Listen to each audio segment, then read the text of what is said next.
எல்லாருக்கும் வணக்கங்க. நம்ம இன்னைக்கு கசப்பில்லாத பாவக்காய் தொக்கு செய்ய போகிறோம். அது எப்படி செய்யலாம், என்னன்னு தேவைன்னு பார்க்கலாம் வாங்க. நான் இன்னைக்கு ஒரு பாவக்காய் எடுத்துருக்குதுங்க. அது நம்ம ரவுண்டாக கட் பண்ணிக்கலாங்க.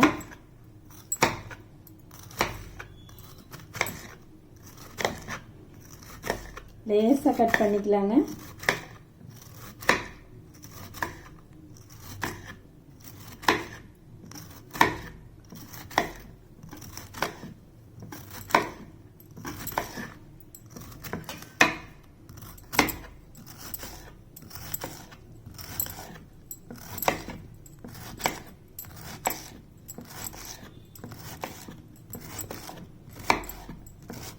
பாருங்கள், ரவுண்டாக கட் பண்ணியாச்சு. நம்ம இருக்கிற விதையெல்லாம் எடுத்துக்கலாங்க. ஏன்னா இது கசப்பாக இருக்குது அதிகமாக, அதனால் நம்ம இந்த விதையெல்லாம் எடுத்துக்கலாங்க.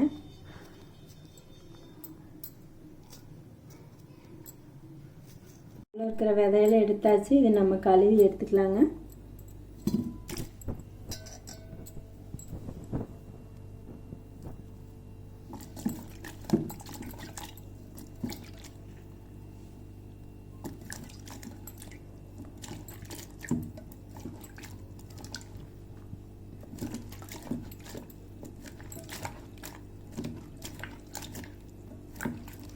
இது கழுவிட்டு வந்துடலாங்க. பாவக்காய் பாருங்கள், நல்லா கழுவி எடுத்தாச்சு.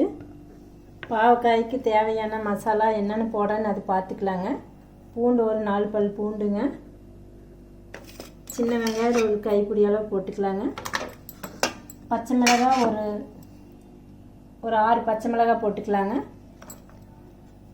புளி ஒரு எலுமிச்சம்பழம் அளவு போட்டுக்கலாங்க. அதுக்கு மிளகாத்தூள், ஒரு தக்காளி கட் பண்ணிக்கலாங்க. இதுதாங்க இதுக்கு தேவையானது. நம்ம புளியை சுடு தண்ணி ஊற்றி ஊற வச்சிடலாங்க.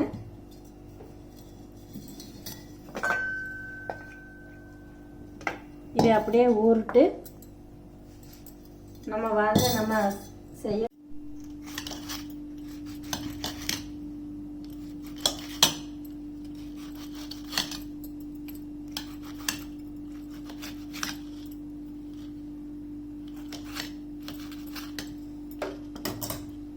தக்காளி கட் பண்ணியாச்சு. வாங்க நம்ம பாவக்காய் செய்யலாம். அடுப்பு பற்ற வச்சுக்கலாங்க. ஒரு கடாய் வச்சுக்கலாங்க. அதில் பாவக்காய் போட்டுக்கலாங்க.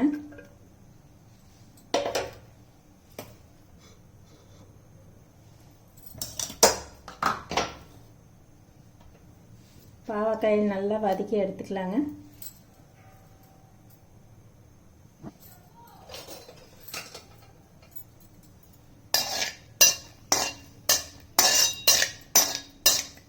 ஃபஸ்ட்டு பாவக்காய் இது மாதிரி நம்ம வதக்கி எடுத்துட்டா பாவக்காய் சுப்பு செய்கிறப்ப கசப்பு இருக்காதுங்க.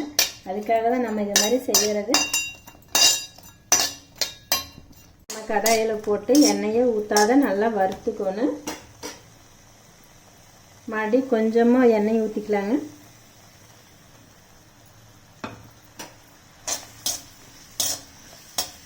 பாருங்கள், காய் வதங்குற அளவுக்கு எண்ணெய் ஊற்றிக்கலாங்க.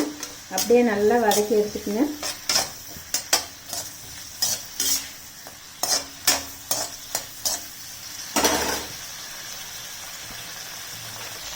அதுக்குள்ளே கொஞ்சம் சால்ட்டு போட்டுக்கலாங்க.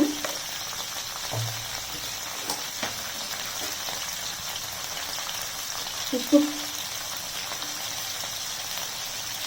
மஞ்சள் ஒரு சிட்டியாக போட்டுக்கலாங்க. அப்படியே போட்டு நல்லா வதக்கி விடுங்க.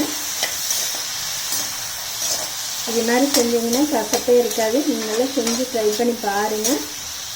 ஏன்னா எங்கள் வீட்டில் இது மாதிரி பாவக்காய் செஞ்சால் ரொம்ப டேஸ்ட்டாக இருக்குது, நல்லா சாப்பிடுவாங்க விரும்பி. நீங்கள் செஞ்சு சாப்பிட்டு பார்த்துட்டு எங்களுக்கு சொல்லுங்கள். பாவக்காய் எண்ணெயில் நல்லா இது மாதிரி சேஞ்ச் ஆகிடுவானுங்க. இந்த மாதிரி கலர் வந்ததுக்கப்புறம் எடுத்துக்கலாம்.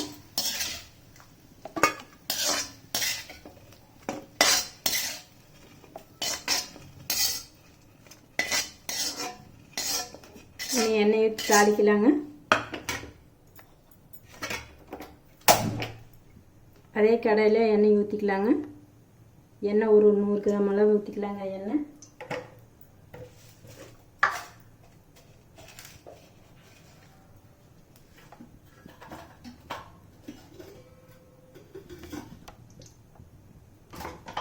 வேணாலும் போட்டுக்கலாங்க. நான் இன்னும் போட்டு வச்சுக்கிறதுனால அப்படியே போட்டுக்கலாங்க. கடலைப்பருப்பு கொஞ்சம் போட்டுக்கலாங்க, 1 ஸ்பூன் அளவு போட்டுக்கலாங்க.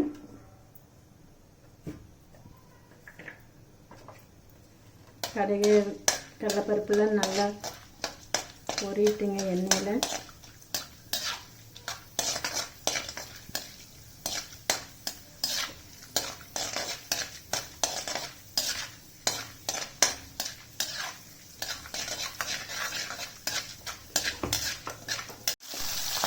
பாருங்கள் வெங்காயம் எல்லாம் நல்லா வதங்கிருச்சு. நம்ம தக்காளி போட்டுக்கலாங்க, 1 தக்காளி.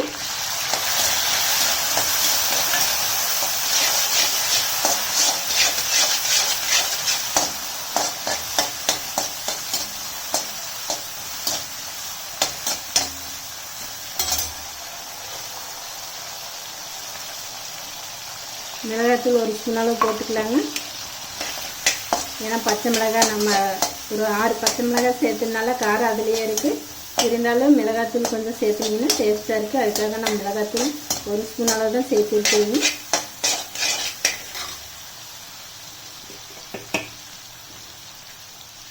உப்பு ஏற்கனவே கொஞ்சமாக சால்ட்டு போட்டு பாவக்காய் தேவையான அளவு வறுத்து எடுத்துக்கேன். நம்ம இருந்தாலும் கொஞ்சம் உப்பு போட்டுக்கலாங்க. நான் வந்து சின்ன இந்த கரண்டியில் 1 கரண்டி அளவு போட்டுக்கிறேன் உப்பு.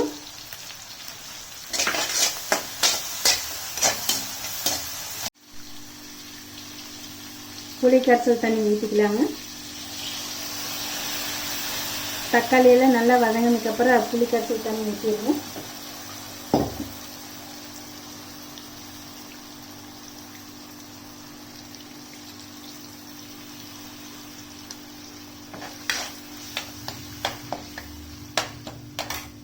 ஒரு சின்னதாக ஒரு வெல்லம் போட்டுக்கலாங்க, 1 துண்டு. ஏன்னா அந்த கசப்பு புளிக்கு நல்லா டேஸ்ட்டாக இருக்குது. அதுக்காக ஒரு சின்ன வெள்ளை துண்டு மட்டும் போட்டுக்கலாங்க.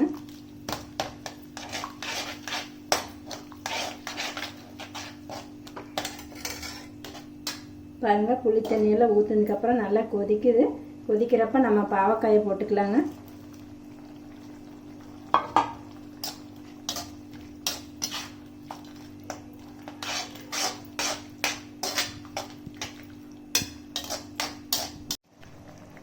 அப்படியே கொஞ்ச நேரம் அப்படியே கொதிக்க விடலாங்க. பாருங்க பாவக்காய் தொக்கு ரெடி ஆயிடுச்சு. புளி தண்ணி, பாவக்காய், வெங்காயம் எல்லாம் போட்டுது. பார்க்கறக்கே சாப்பிடலான்னு தோணுது. இது மாதிரி நீங்களும் செஞ்சு பாருங்கள். கசப்பே இருக்காது, ரொம்ப டேஸ்ட்டாக இருக்குது. ரெடி ஆயிடுச்சு, வாங்க நம்ம சாப்பிடலாம்.